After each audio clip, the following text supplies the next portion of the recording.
After kissing my husband's hand one final time, I walked slowly down the hospital hallway, struggling to hold myself together. The whisper started the day Ben died, chilling me to the bone.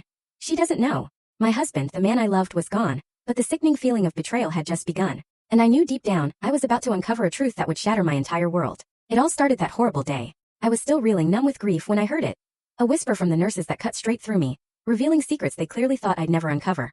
She doesn't know. One of them hissed, as if I was just some oblivious bystander, a footnote in my own husband's life story. But they were so wrong. They had miscalculated.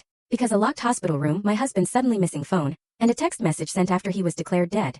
Those weren't coincidences to me. No, those were breadcrumbs deliberately left behind. And as I began to follow those breadcrumbs, bravely or foolishly, into the deepest darkness, I slowly realized the man I married, the man I loved, had been hiding secrets that would absolutely shatter everything I believed about our entire life together. They say grief makes most widows retreat, curl up, disappear. But not me. Grief for me just made me dangerous. My fingers trembled as I reached for Ben's hand. It was cold, so incredibly cold. The hospital room's steady beep had gone silent hours ago, replaced by the hushed voices of nurses and the squeak of shoes on the linoleum outside. "It's time, Mrs. Parker," the doctor said gently, his voice soft. "You can say your goodbyes now."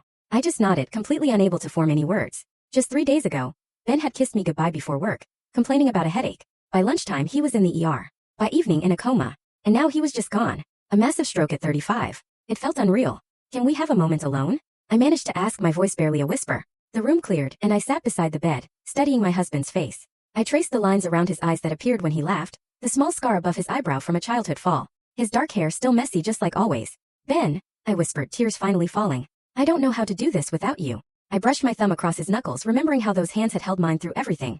College graduation, our wedding, buying our first house. "I love you," I choked out. "I've always loved you." I leaned down and pressed my lips to his forehead. Cold. So cold. When I finally stood, my legs threatened to give way. Melissa, the nurse at the door, stepped forward to look at me. "Take your time, Mrs. Parker." I just nodded, clutching my purse. "Thank you for everything you all did." I walked toward the door, my body moving mechanically, while my mind remained trapped in a fog of disbelief. Ben couldn't be gone. Not my Ben. As I entered the corridor, 2 nurses stood huddled near the nurses' station, heads bent in conversation. I probably wouldn't have noticed them at all if not for their sudden chilling silence as I approached. "She still doesn't know, does she?"